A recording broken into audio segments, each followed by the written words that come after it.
hip hop 节奏放送，摇滚血液沸腾，唢呐声像把火，燃烧了语言的灵魂。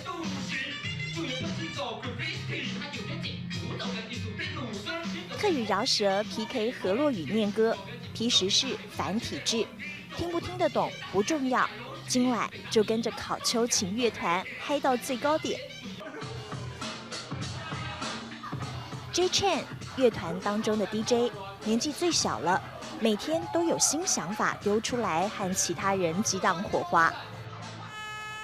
友宝唢呐手，从小加入国乐班，本以为长大后只能在庙会迎神小路伸手，没想到唢呐结合嘻哈，一点都不突兀，还很合拍呢。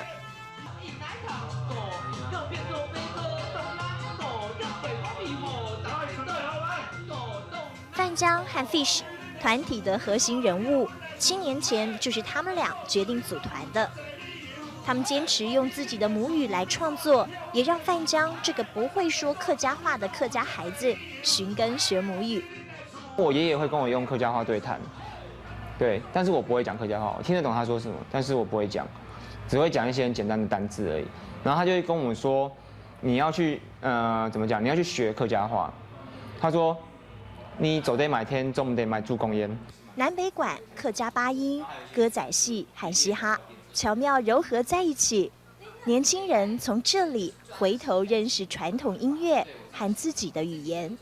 大家普遍对北管也不熟嘛，那北管的音乐它是比较吵的，会很多铿铿锵锵，很多唢呐啊吹来吹去。我们就说这其实跟金属乐很像嘛，这跟 metal 很像。3年前拿了新闻局20万补助金，发行第1张专辑，这张唱片还打败了162个国家，获得美国 JPF 音乐大奖。客委会也花了一笔钱来，等于说买我们这张专辑，然后去作为交流之用。因为是政府发的，你也可以去做国民外交。用母语大声唱，不管是客家山歌还是河洛歌仔戏，因为有不同的族群、不同的语言，这块土地的故事和音乐才会如此精彩。